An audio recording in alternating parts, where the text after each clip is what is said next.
Will Japan का एक आम सा लड़का था, पर एक दिन इसकी मौत हो जाती है और जब इसकी आंखें खुलती हैं तो खुद को एक दूसरी दुनिया में पाता है। ये दुनिया मैजिक, गॉड्स और मिथिकल क्रीचर्स से भरी हुई होती है। होश आते ही विल देखता है कि इसके आसपास 3 अनडेड क्रीचर्स खड़े हुए हैं। इन्हें देखकर विल बुरी तरह से डर जाता है और इसे लगता है कि शायद से ये हेल में आ चुका है। पर ये तीनों इसे नुकसान पहुंचाना नहीं बल्कि विल की परवरिश करना चाहते हैं। विल भी इनकी इंटेंशंस को समझ जाता है, पर क्योंकि विल के पास अपनी पिछली जिंदगी की सारी यादें और इसका दिमाग एक अडल्ट के जैसा ही होता है, तो काफी जल्दी इनकी लैंग्वेज को भी सीख जाता है। एक दिन मैरी पहली बार इसे टेंपल से बाहर लेकर जाती है और इसे इस नई दुनिया की खूबसूरती को दिखाती है। इतनी सुंदर दुनिया देखकर विल की आंखों में आंसू आ जाते हैं। इसे लगता है कि शायद भगवान ने इसे दूसरा मौका दिया है ताकि इस बार एक अच्छी जिंदगी जी सके। मैरी एक मम्मी प्रीस्टेस होती है और विल के लिए बिल्कुल मॉम की जैसी होती है। गस एक लेजेंडरी गोस्ट विज़र्ड होता है। जब ये बंदा जिंदा था तो दुनिया के सबसे महान मैजिशियंस में से एक था। गस विल को इस दुनिया का इतिहास, मिथोलॉजी और क्रिएशन वर्ड्स के थ्रू मैजिक का यूज करना सिखाता है। तीसरा बंदा होता है ब्लड, जो कि एक स्केलेटन वॉरियर है। ये विल को तलवार चलाना, लड़ना और एक अच्छा इंसान बनना सिखाता है। धीरे धीरे ये तीनों ही इसका असली परिवार बन जाते हैं। विल अपने नए परिवार के साथ काफी खुश रहता है, पर इसे हमेशा फील होता है कि ये तीनों इससे कुछ राज छुपाते आ रहे हैं, पर फिर भी इनसे सवाल नहीं करता क्योंकि ये खुद भी अपनी रीइंकार्नेशन और अपनी पिछली जिंदगी का सच इनसे छुपा रहा होता है। कई सालों की ट्रेनिंग के बाद एक दिन ब्लड और गस फैसला करते हैं कि अब विल असली कॉम्बैट के लिए तैयार है। ब्लड बिना वार्निंग दिए अपनी तलवार से विल पर हमला कर देता है। विल मुश्किल से ही इस हमले से बच पाता है, पर एक्सेलरेशन स्पेल का यूज करके दूर निकल जाता है और रास्ते में पानी का एक गड्ढा बना देता है जिसमें ब्लड फिसल कर नीचे गिर जाता है और स्पाइडर वेब स्पेल का यूज करके इसे बांधने की कोशिश करता है, पर ब्लड इस जाल को काट देता है और अगले ही पल विल की स्वॉर्ड को इसके हाथ से छिटक देता है। इस फाइट से विल को समझ में आ जाता है कि इसे अभी बहुत कुछ सीखना बाकी है। सिर्फ फाइट ही नहीं, मैरी इसे रोजमर्रा की जिंदगी भी जीना सिखाती जाती है ताकि हर सिचुएशन में खुद को संभाल सके। एक दिन ट्रेनिंग से लौटते हुए विल देखता है कि मैरी अर्थ गॉडेस के टेंपल के अंदर प्रार्थना कर रही होती है। विल को वहाँ पर जाने की इजाजत नहीं होती है, पर क्यूरियोसिटी की वजह से ये छुप कर अंदर चला ही जाता है और जैसे ही इसकी नजर मैरी पर जाती है तो शॉक रह जाता है। मैरी पूरी तरह से आग की लपटों में घिरी होती है। विल बिना कुछ सोचे समझे इसकी तरफ आगे बढ़ जाता है और इसे बचाने की कोशिश करने लगता है। इस चक्कर में इसके हाथ जलने लगते हैं और बेहोश हो जाता है। जब इसकी आंखें खुलती हैं तो इन तीनों को अपने सामने पाता है। मैरी रो रही होती है, मुझे माफ कर देना, मैं डर गया था। और मैरी इसे सच बताती है। मैरी बताती है कि ये तीनों कभी इंसान हुआ करते थे, पर मौत के बाद इनकी स्ट्रॉन्ग फीलिंग्स की वजह से इनकी सोल्स आगे नहीं बढ़ पाई। इसी वजह से इन्होंने अनडेड गॉड के साथ एक डील कर ली और अनडेड मॉन्स्टर्स में बदल गई। तब से अर्थ और लाइफ की गॉडेस मैटर इन्हें अपना दुश्मन मानती है। इसी वजह से जब भी मैरी मैटर से प्रार्थना करती है तो इसका शरीर आग में जलने लगता है, पर फिर भी सालों से बिना रुके उनकी प्रार्थना करती आ रही है। 5 साल बीत जाते हैं और अब विल 13 सालों का हो चुका होता है। इतने सालों में ये लगातार गॉड्स की प्रार्थना करता रहता है और मेडिटेशन में इतना ज्यादा माहिर हो जाता है कि बिना खाए पिए लगातार 5 दिनों तक ध्यान लगा सकता है। दूसरी तरफ गस इसकी मैजिकल ट्रेनिंग दिन ब दिन और भी मुश्किल बनाता जाता है, जबकि ब्लड इसकी रोज फिजिकल ट्रेनिंग करवाता है ताकि फिजिकली भी स्ट्रॉन्ग हो सके। एक दिन ब्लड इसे एक स्केलेटन के साथ भिड़वाता है। ये एक अनडेड मॉन्स्टर होता है और बोलता है कि तुम्हें इसे हराना होगा। अब विल इस मॉन्स्टर को हरा देता है। क्या बात है, तुम तो काफी ज्यादा स्ट्रॉन्ग होते जा रहे हो। हाँ जानता हूँ, मैं हूँ ही जीनियस। ब्लड डिसाइड करता है कि अब वक्त आ चुका है कि विल असली दुनिया का सामना करे। ब्लड विल को एक पुराने और डिस्ट्रॉयड हो चुके विलेज में लेकर जाता है। कई साल पहले ये जगह इंसानों और डॉग से भरी हुई एक खुशहाल जगह हुआ करती थी, पर एक भयानक तबाही ने सब कुछ खत्म कर दिया और तब से यहाँ पर सिर्फ अनडेड मॉन्स्टर्स ही बचे हैं। ब्लड विल को शहर के नीचे बने अंधेरे टनल्स में छोड़ देता है और बोलता है कि अब तुम्हें यहाँ से बाहर निकलना होगा और अपना रास्ता खुद ढूंढना होगा, यही तुम्हारी ट्रेनिंग है। और ऐसा बोलकर रोशनी को बुझा देता है और यहाँ से गायब हो जाता है। विल अंधेरे में अकेला रह जाता है, पर इसके बावजूद घबराता नहीं। मैजिक से रोशनी क्रिएट कर देता है और आगे बढ़ने लगता है। तब इसके सामने कुछ स्केलेटन मॉन्स्टर्स आ जाते हैं, पर विल इन्हें आसानी से हरा देता है। पर कुछ दूर चलने के बाद इसके सामने एक खतरनाक सा स्केलेटन वॉरियर आ जाता है जिसके हाथों में एक स्पीयर होता है। एक पल के लिए विल डर जाता है, पर तभी इसे ब्लड की ट्रेनिंग याद आती है। दोनों के बीच में खतरनाक फाइट होनी शुरू हो जाती है। मॉन्स्टर इसके हमले से बच जाता है और मैजिक यूज करने की कोशिश करता है, लेकिन विल अपनी इंस्टिंक्ट्स का यूज करके उस स्पेल को कैंसिल कर देता है और पूरी ताकत से इसके सर पर हमला करता है। इस हमले में इसकी तलवार टूट जाती है, पर ये मॉन्स्टर भी खत्म हो जाता है। फाइट के बाद विल इस मॉन्स्टर का स्पीयर उठा लेता है और ध्यान से देखने पर इसे पता चलता है कि ये स्पीयर ड्वार्फ्स के द्वारा बनाया गया एक मैजिकल वेपन है और स्पीयर को अपने साथ लेकर टनल से बाहर जाने लगता है। पर जैसे ही इसे लगता है कि एग्जिट पास ही है, इसे अपने पीछे किसी की प्रेजेंस महसूस होती है। मुड़कर देखता है तो सामने गस खड़ा होता है। विल खुश हो जाता है और इससे पूछता है कि आप यहाँ पर क्या कर रहे हो, पर इस बार गस कुछ नहीं कहता। इसके चेहरे पर एक अजीब सी सीरियसनेस होती है और विल डर जाता है। विल को लगता है कि शायद से ये भी ट्रेनिंग का ही हिस्सा होगा, पर तभी बिना कुछ कहे गस एक स्टोन गोलम तैयार कर देता है और सीधा विल पर हमला करवा देता है। विल जल्दी से पीछे हट जाता है, गोलम को तोड़ देता है और गस के लगाए हुए मैजिकल ट्रैप्स से भी बचता जाता है। पर धीरे धीरे गस एक साथ बहुत सारे पावरफुल स्पेल्स को कास्ट करता जाता है और अब विल के लिए हर एक हमले को रोक पाना नामुमकिन हो जाता है। विल नीचे गिर पड़ता है और देखता है कि गस अगले हमले के लिए तैयार खड़ा है और तभी विल को लगने लगता है कि गस इसे सच में मारना चाहता है और ये बंदा गद्दारी करने निकला है और अपने स्पीयर को लेकर पूरी स्पीड से गस की तरफ आगे बढ़ जाता है इसे जान से मारने के लिए। पर जैसे ही स्पीयर इसके सीने के पास पहुंचता है, लिए विल उसे रोक लेता है। इसके हाथ कांपने लगते हैं और विल रोने लगता है।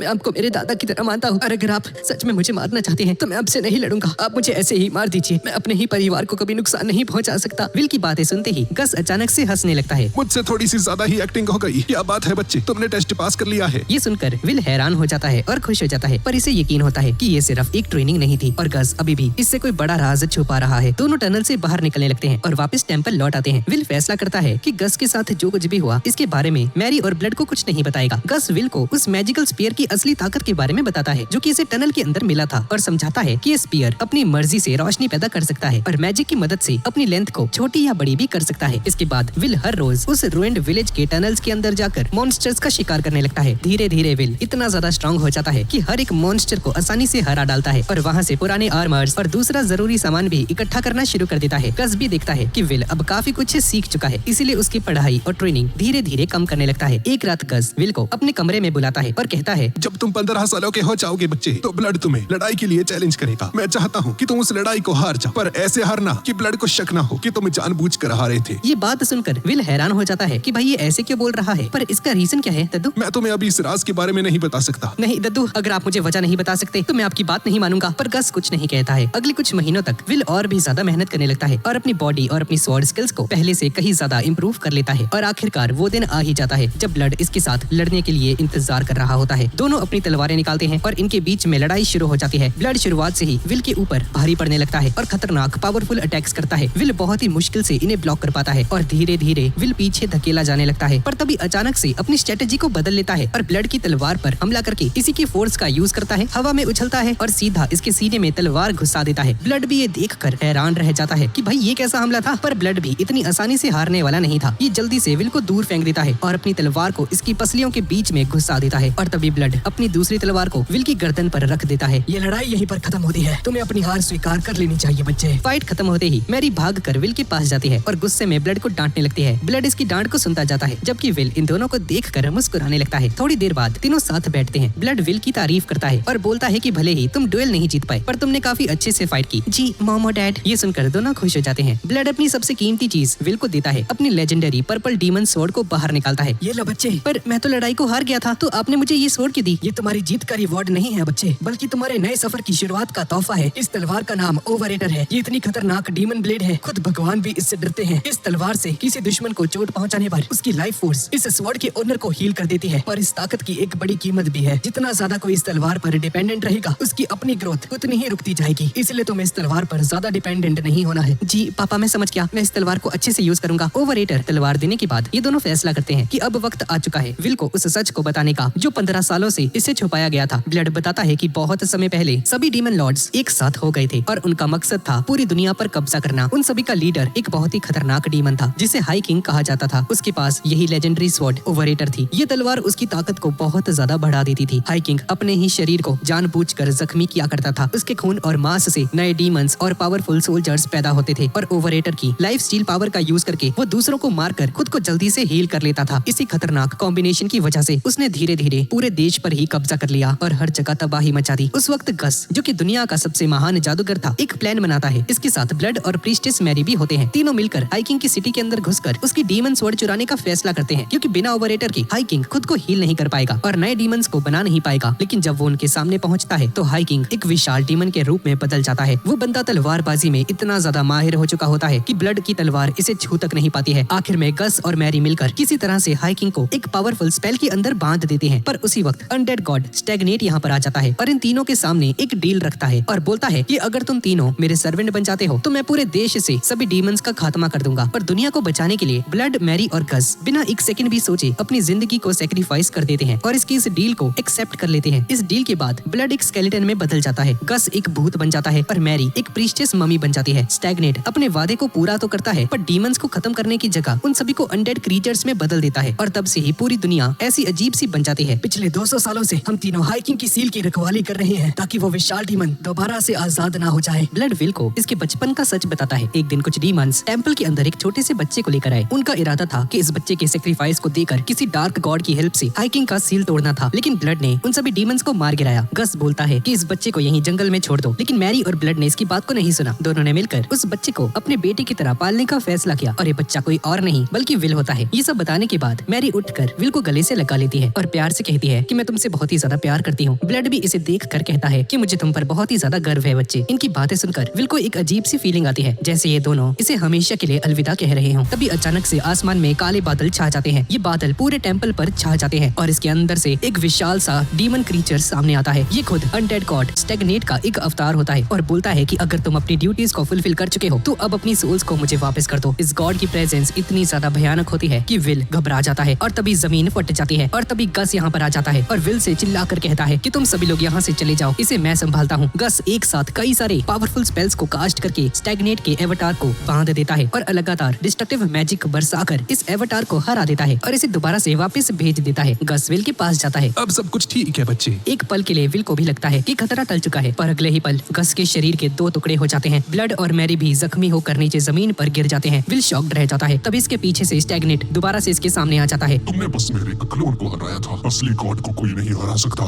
स्टैग्नेट विल के पास जाता है और बताता है कि ब्लड, मैरी और गस इसके सर्वेंट है, पर तुम्हारी वजह से इन लोगों ने मुझ पर ध्यान देना बंद कर दिया। इसी वजह से मैं इनकी सोल्स को दोबारा से वापस ले रहा हूँ। विल हैरान हो जाता है और घुटनों के बल नीचे गिर जाता है। पर स्टैग्नेट इसके सामने एक ऑफर रखता है। मेरी आर्मी ज्वाइन कर लो, फिर तुम हमेशा अपने परिवार के साथ खुशी से रह पाओगे। मैं तुम्हें एक दिन का समय देता हूँ। और ऐसा बोलकर यहाँ से गायब हो जाता है। स्टैग्नेट के जाते ही विल इन सभी को टेम्पल के अंदर लेकर आता है और इसे समझ आता है कि गस इतने सालों से इसे सच क्यों नहीं बता रहा था। स्टैग्नेट आसानी से इनकी सोल्स को वापस ले सकता था। गस ने अपने दोस्तों को बचाने के लिए हर मुमकिन कोशिश की थी, पर अपने ही स्टूडेंट को कभी नुकसान नहीं पहुंचा पाया। इस सच को समझते ही विल खुद को ही इन सभी का जिम्मेदार समझने लग जाता है। विल को अपनी पिछली जिंदगी याद आने लगती है। इससे लगता है कि पहले भी इसने अपने माँ बाप को सिर्फ निराश ही किया था और अब इस नई जिंदगी में भी ये उसी गलती को दोबारा से कर बैठा है। विल पूरी रात रोता रहता है और रोते रोते ही सो जाता है। अगली सुबह जब इसकी आंखें खुलती हैं तो ब्लड, मैरी और गस बिल्कुल नॉर्मल बिहेव कर रहे होते हैं ताकि विल खुद को गिल्टी ना माने। लेकिन अब विल भी इनसे कुछ छुपाना नहीं चाहता है, पर इन्हें अपने रीइंकार्नेशन के बारे में सब कुछ बता देता है और कहता है मैं अपनी पिछली जिंदगी में एक निकम्मा इंसान था और मुझे लगता है कि हर एक जिंदगी में मैं वैसा ही रहने वाला हूँ। ये सुनकर मैरी को गुस्सा आ जाता है और विल को एक जोरदार चांटा लगाती है और बोलती है कि दोबारा अपने बारे में कभी ऐसी घटिया बात मत कहना। और विल इसकी बात को समझ जाता है और बोलता है कि मैं अब किसी भी कीमत पर आप सभी की रक्षा करूंगा। इसके बाद विल टेम्पल में जाकर गॉड्स के सामने प्रार्थना करता है। 24 घंटे पूरे हो जाते हैं और विल दोबारा से स्टैग्नेट के पास जाता है अपना जवाब देने के लिए। विल इसकी आंखों में देख कर कहता है कि मैं तुम्हारे साथ कोई डील नहीं करने वाला, मैं तुम्हें हराऊंगा, चाहे इसके लिए मुझे अपनी जान ही क्यों ना देनी पड़े। विल के इस जवाब को सुनते ही स्टैग्नेट हंसने लग जाता है और अपनी पावर्स का यूज करके अनडेड मॉन्स्टर्स की एक फौज खड़ी कर देता है। सारे मॉन्स्टर्स विल पर टूट पड़ते हैं। विल अपने स्पीयर से कई सारे मॉन्स्टर्स को हरा डालता है, कुछ को मैजिक वेब्स में बांध देता है और एक्सेलरेशन स्पेल का यूज करके इतनी तेजी से हमला करता है कि स्टैग्नेट तक ये देखकर हक्का बक्का रह जाता है। पर दुश्मन बहुत ही ज्यादा होते हैं। इतनी लंबी लड़ाई के बाद विल बुरी तरह से जख्मी हो जाता है। स्टैग्नेट सभी मॉन्स्टर्स को रोक देता है और इसकी तारीफ करते हुए कहता है, मेरी आर्मी का जनरल बन जाओ बच्चे, तुम हमेशा अपने परिवार के साथ रह सकोगे। एक पल के लिए ऐसा लगता है कि जैसे विल इसके ऑफर को मान लेगा और इसका सर्वेंट बन जाएगा। विल इसके पास जाता है और जैसे ही अपना हाथ बढ़ाता है इसकी तरफ, तभी ओवरेटर तलवार को पकड़कर स्टैग्नेट के हाथ को काट डालता है। तलवार से निकले हुए जादुई कांटे स्टैग्नेट को बांध देते हैं और विल लगातार इस पर हमला करता जाता है। लेकिन स्टैग्नेट के हमले तुरंत भरने लगते हैं और विल एक फाइनल हमले से इसे जान से मारने ही वाला होता है कि तभी पीछे से एक जहरीला सांप आ जाता है और इसकी टांगों को लपेट लेता है और विल को काट लेता है। विल बेहोश हो जाता है। जब इसकी आंख खुलती है तो खुद को एक शांत और रोशनी से भरे हुए एक स्वर्ग में पाता है, जहाँ इसकी मुलाकात एक खूबसूरत डिवाइन परी से हो जाती है। ये जगह इसे जानी पहचानी लगती है, पर इसे याद नहीं आता है कि ये जगह इसने पहले कब देखी थी। विल इस परी को देखकर समझ जाता है कि ये लाइफ और रीबर्थ की गॉडेस है। इसका नाम है ग्रेसफील्ड। यही वो देवी थी जिसने विल की मौत के बाद इसे उस नई दुनिया में जन्म दिया था। तुमने स्टैग्नेट का ऑफर क्यों ठुकरा दिया? मेरी पिछली जिंदगी बिल्कुल बेकार थी। मैं दोबारा वैसी जिंदगी नहीं जीना चाहता हूँ। मैं इस दुनिया में एक अच्छा इंसान बनकर जीना चाहता हूँ और सबसे बढ़कर मैं अपने परिवार की हिफाजत करना चाहता हूँ। ग्रेस विल इसकी बातें सुनकर खुश हो जाती है और इसे अपनी डिवाइन ब्लेसिंग्स को देने का फैसला करती है। मेरी कसम खाओ और हमेशा मेरे साथ चलने का संकल्प लो। और जैसे ही विल इसके हाथ को पकड़ता है इसकी आंखें खुल जाती हैं। विल दोबारा से प्रेजेंट में आ जाता है, जो कि इस वक्त बैटल फील्ड के अंदर होता है। विल जल्दी से उस सांप को हटाता है, अपने घुटनों के बल बैठकर ग्रेस फील्ड के लिए अपनी ओथ लेता है और उसका डिवोटी बन जाता है। पर अगले ही पल विल का पूरा शरीर नीली डिवाइन फ्लेम से चमक उठता है और स्टैग्नेट समझ जाता है कि ग्रेस फील्ड ने विल को अपनी ब्लेसिंग्स दे दी हैं। पहली बार इसके चेहरे पर घबराहट दिख रही होती है। विल अपनी तलवार को मजबूती से पकड़ता है और बोलता है कि मैं अपनी पूरी जिंदगी गॉडेस को समर्पित करता हूँ। मैं बुराई का अंत करूंगा और जो दुखी होगा उसकी रक्षा करूंगा। स्टैग्नेट जल्दी से अपनी अनडेड आर्मी को विल पर हमला करने का ऑर्डर दे देता है, पर विल बिना डरे इन सभी मॉन्स्टर्स की तरफ आगे बढ़ जाता है और ग्रेसफील्ड की डिवाइन पावर डिवाइन टॉर्च का यूज करता है। इस हमले की वजह से सभी मॉन्स्टर्स सिर्फ मरते ही नहीं बल्कि उनकी आत्माओं को शांति भी मिल जाती है और पीसफुली अगले जन्म की साइकिल में चले जाते हैं। इसके बाद विल एक्सेलरेशन स्पेल का यूज करके सीधा स्टैग्नेट की तरफ आगे बढ़ जाता है। स्टैग्नेट जल्दी से हवा में उछलकर डस्ट मैजिक का यूज करता है और अचानक से गायब हो जाता है। विल को समझ नहीं आता था कि ये चला कहाँ गया और ग्रेसफील्ड इसे इशारा करती है कि स्टैग्नेट इसे छोड़कर टेम्पल की तरफ जा चुका है और अब इसका असली निशाना इसका परिवार यानी कि ब्लड, मैरी और गस है। विल घबरा जाता है और जल्दी से अपने एक्सेलरेशन स्पेल का यूज करके पूरी स्पीड से टेम्पल की तरफ आगे बढ़ जाता है। यहाँ पर पहुँचते ही विल देखता है कि गस किसी तरह से स्टैग्नेट को रोकने की कोशिश कर रहा होता है और जबकि ब्लड अपनी जान की परवाह किए बिना मैरी को बचाने के लिए इसके सामने खड़ा होता है। स्टैग्नेट इनके बहुत ही करीब पहुंच चुका होता है और विल समझ जाता है कि ये वक्त पर इसे नहीं रोक पाएगा और इसके परिवार की मौत हो जाएगी। तभी अचानक से एक तेज रोशनी पूरे टेम्पल को घेर लेती है। अर्थ गॉडेस मैटर खुद यहाँ पर प्रकट हो जाती है और मैरी की रक्षा करती है। तब पता चलता है कि इतने सालों से मैरी की सच्ची भक्ति को देखकर अर्थ गॉडेस ने इसे कब का माफ कर दिया था और इसकी भक्ति से इम्प्रेस हो गई थी। मौका देखते ही विल ब्लड और मैरी के ऊपर डिवाइन टॉर्च का यूज करता है ताकि इनकी सोल्स चैन से रीबर्थ के साइकिल में वापस जा सके। पर असल में ये विल का ही एक प्लान होता है। विल को पूरा भरोसा होता है कि जैसे ही ये ब्लड और मैरी की सोल्स को डिवाइन टॉर्च का यूज करके अगली लाइफ बर्थ साइकिल में भेजने की कोशिश करेगा, स्टैग्नेट इसे रोकने के लिए जरूर सामने आएगा और बिल्कुल ऐसा ही होता है। स्टैग्नेट जल्दी से अपनी डार्क पावर्स से डिवाइन टॉर्च को रोकने की कोशिश करने लगता है पर तभी ब्लड अचानक से इसके पीछे से आकर इस पर हमला कर देता है। स्टैग्नेट इसके हमले से बच तो जाता है पर इसका ध्यान भटक चुका होता है और इस मौके का फायदा उठाकर विल आगे बढ़ता है और बिजली की रफ्तार से स्टैग्नेट की तरफ आगे बढ़ जाता है। स्टैग्नेट स्पेल कास्ट करने की कोशिश करता है पर गस इसके स्पेल को कैंसिल आउट कर देता है। अगले ही पल विल सीधा इसके सीने में अपनी तलवार को घुसा देता है और इसे दीवार से सटा देता है और ग्रेसफील्ड के ब्लेसिंग्स और ओवरेटर की पावर का एक साथ इस्तेमाल करता है और लगातार इस पर हमले करते जाता है और स्टैग्नेट को मार गिराता है। फाइट खत्म होते ही विल नीचे जमीन पर गिर जाता है। ब्लड, मैरी और गस तुरंत इसके पास दौड़ कर आते हैं और इसका शुक्रिया अदा करते हैं इनकी जान बचाने के लिए। पहले से काफी ज्यादा स्ट्रांग हो चुके हो बच्चे। तुमने तो भगवान स्टैग्नेट को भी हरा दिया, हाँ, जो कि आज तक हम नहीं कर पाए थे, वो तुमने कर दिखाया। पर जैसे ही ब्लड और मैरी बाहर जाने के लिए उठते हैं दोनों अचानक से लड़खड़ाकर नीचे जमीन पर गिर जाते हैं। क्या हुआ? स्टैग्नेट के मरने के साथ ही उसके साथ हमारा जो कॉन्ट्रैक्ट हुआ था वो भी टूट चुका है। अब हम लोग अनडेड बनकर इस दुनिया में और नहीं रह पाएंगे। हमारा वक्त आ चुका है बच्चे, अब हमें मरना होगा और अगली रीबर्थ की साइकिल में जाना होगा। इस सच को सुनकर विल टूट जाता है। नहीं, ऐसा नहीं हो सकता, आप लोग मुझे छोड़कर नहीं जा सकते। पर ब्लड और मैरी इसे प्यार से समझाते हैं कि इन्हें अगली बर्थ साइकिल में जाना ही होगा। 200 सालों तक स्टैग्नेट का सर्वेंट बनने के बाद अब आखिर इन्हें भी एक नॉर्मल जिंदगी जीने का सौभाग्य प्राप्त होगा। प्लीज विल, हमें रोको मत। विल रोने लगता है और ब्लड और मैरी इससे कहते हैं कि तुम्हारी आने वाली जिंदगी आसान नहीं होने वाली है बच्चे। तुम्हारे सामने बहुत सारी मुश्किलें आएंगी, लेकिन चाहे कुछ भी हो हमेशा एक अच्छे इंसान बने रहना और ज्यादा से ज्यादा खुश रहने की कोशिश करना। धीरे धीरे ब्लड और मैरी की सोल्स इनके अनडेड शरीर से बाहर निकलने लगती हैं। पहली बार विल इनका असली ह्यूमन रूप देख पाता है और ग्रेसफील्ड खुद इनकी सोल्स को रीबर्थ के साइकिल की तरफ ले जाती है। अगले दिन विल एक पहाड़ी पर खड़ा होता है और ब्लड और मैरी के शरीर को दफन करता है। इनकी कब्र के सामने खड़े होकर वादा करता है कि अभी एक लंबी यात्रा पर निकलेगा और जितनी बार भी पॉसिबल होगा इनसे मिलने आता रहेगा। तभी गस इसके सामने आता है। विल हैरान होकर पूछता है कि आप अभी तक जिंदा कैसे हैं? ये तो भाई मैं भी पूछना चाहता था इससे, ये क्यों नहीं गया? हाँ, वो इसीलिए है क्योंकि मैंने स्टैग्नेट के साथ अपने कॉन्ट्रैक्ट को पूरी तरह से नहीं तोड़ा था। मेरे पास अभी भी लगभग 10 साल बचे हुए हैं बच्चे। तब तक मैं हाइकिंग की सील की रखवाली करूंगा जब तक तुम इतने मजबूत ना हो जाओ कि तुम उस जिम्मेदारी को संभाल पाओ।